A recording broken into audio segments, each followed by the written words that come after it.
আসসালামু আলাইকুম। আজকে আমরা সপ্তম শ্রেণীর যে ভাগফলগুলো রয়েছে আমরা এখানে ভাগফলগুলোকে নির্ণয় করব। ভাগফল নির্ণয় অধ্যায় 4-এর 4.2-এর যে ভাগফলগুলো আমরা দেখতে পাচ্ছি, এখানে এই ভাগফলগুলোকে আমরা নির্ণয় করব। প্রথমে আমরা এই প্রথম রাশিকে দ্বিতীয় রাশি দ্বারা ভাগ করব। আমরা এখানে দ্বিতীয় রাশিটি বসাবো 3a² প্লাস 2।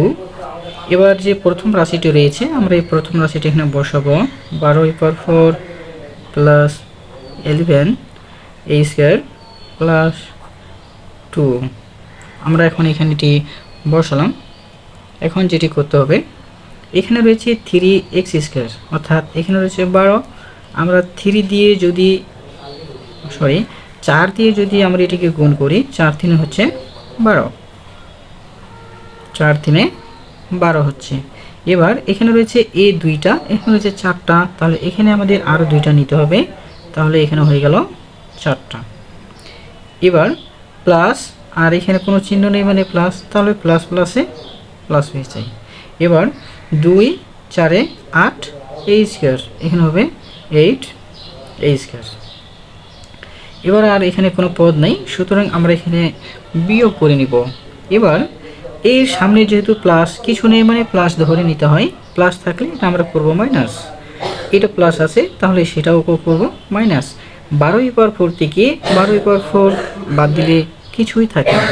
এবার 11a² থেকে 8a² বাদ দিলে আমরা যেটা পাচ্ছি 3। আমরা এখানে পাচ্ছি 3, অর্থাৎ 3a²। আর এখানে থাকতেছে প্লাস 2।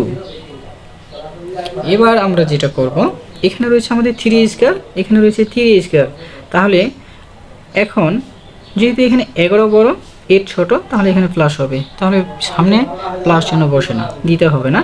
এখন আমরা করব এখানে a²কে a² দিয়ে যদি ভাগ করি তাহলে হচ্ছে প্লাস 1 3a², এবং 2কে যদি 1 দিয়ে গুণ করি তাহলে 2 2। এখন আমরা চিহ্ন পরিবর্তন করে দেখা যায়, 3a² থেকে 3a² বাদ দিলে 0, 2 থেকে 2 বাদ দিলে 0। এটাই হচ্ছে আমাদের অঙ্কের ভাগফল। এখন আমরা এখানে লিখব নির্ণয় ভাগফল 4a² প্লাস 1। এটি হচ্ছে আমাদের এই অঙ্কের ভাগফল। এবার পরবর্তী যে অঙ্কটি রয়েছে এখানে, এখন এই অঙ্কটিকে আমরা যেভাবে করব, এটা হচ্ছে প্রথম রাশি, এটা হচ্ছে দ্বিতীয় রাশি। তো আমরা আগে দ্বিতীয় রাশিটি বসাবো x² minus xy plus y²। এটিকে আমরা এই পদটিকে এখানে বসাবো x² y² প্লাস y/4 আমরা বসালাম। এখন এটিকে আমরা ভাগ আকারে করব। এখানে হচ্ছে x², এখানে রয়েছে x/4, তাহলে আমাদের এখানে আরও একটি x² দিলে x/4 হয়ে যায়। এবার মাইনাস, আর এখানে প্লাসে মাইনাস হয়, x আর x², তাহলে হচ্ছে s।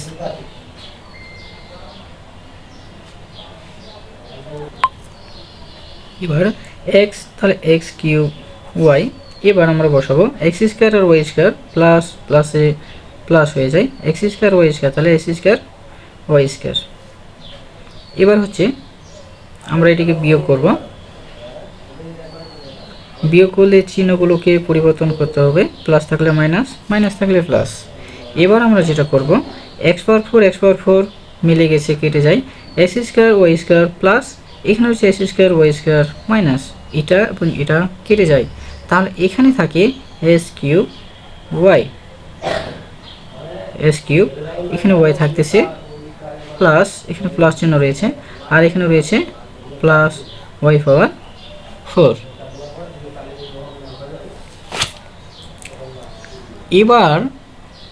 এবার যেটা করব, এখানে রয়েছে x², এখানে রয়েছে x³, তাহলে এখানে আমরা একটি প্লাস প্লাস প্লাসে এখানে আমরা প্লাস বসিয়ে দিলাম। এবার আমরা যেটা করব, এখানে হচ্ছে 2টি x, এখানে হচ্ছে 3টি x, তাহলে আমরা এখানে আরও একটি x নিলাম, তাহলে হচ্ছে এখানে 3টি x। এখানে যেহেতু কোনো ওয়াই নেই, আমরা এখানে আরও একটি ওয়াই নিব, তাহলে হচ্ছে এখানে ওয়াই। এবার প্লাস মাইনাস প্লাসে এটা মাইনাস হচ্ছে, মাইনাস প্লাসে মাইনাস এক্স ওয়াই আর এক্স ওয়াই, তাহলে হচ্ছে এস স্কোয়ার ওয়াই স্কোয়ার। এবার এটা এর সাথে যদি গুণ করি তাহলে হচ্ছে প্লাস ওয়াই স্কোয়ার আর ওয়াই, তাহলে এক্স ওয়াই আর ওয়াই, ওয়াই পাওয়ার 3 এক্স ওয়াই পাওয়ার 3 প্লাস প্লাসে এখানে হবে প্লাস। এবার আমরা যেটা করব বিয়োগ করব, বিয়োগ করলে চিহ্ন পরিবর্তন, প্লাস থাকলে মাইনাস, মাইনাস থাকলে প্লাস, এস কিউব ওয়াই কেটে যায়, এখানে হচ্ছে ওয়াই পাওয়ার 4, এটা আমাদের কোনো কিছু মিলতেছে না, তাহলে আমরা এখানে বসাবো এস স্কোয়ার ওয়াই স্কোয়ার, এটা মাইনাস এক্স ওয়াই কিউব, আর এটা রয়েছে প্লাস ওয়াই পাওয়ার 4। আমরা এটা এখানে বসালাম। এবার এস স্কোয়ার রয়েছে, এখানে এস স্কোয়ার রয়েছে, তাহলে আমরা এখানে ওয়াই বসাবো একটি, কারণ এখানে ওয়াই স্কোয়ার নেই, এখানে একটি ওয়াই স্কোয়ার রয়েছে, আমরা এখানে বসাবো প্লাস ওয়াই স্কোয়ার, এখানে আমরা একটি ওয়াই স্কোয়ার বসিয়ে দিলাম, তাহলে হচ্ছে এস স্কোয়ার ওয়াই স্কোয়ার। এবার মাইনাস প্লাসে মাইনাস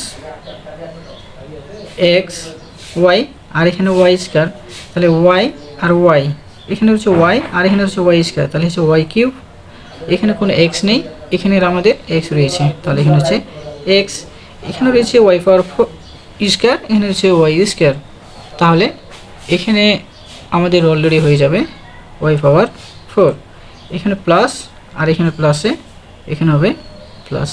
এবার যদি আমরা বিয়োগ করি, চিহ্নগুলোকে পরিবর্তন করতে হবে, চিহ্ন পরিবর্তন করলে 0 হয়ে যায়, কারণ এস স্কোয়ার ওয়াই স্কোয়ার কাটে যায়, এটাও এখানে কেটে যায়, এটাও এখানে কেটে যায়।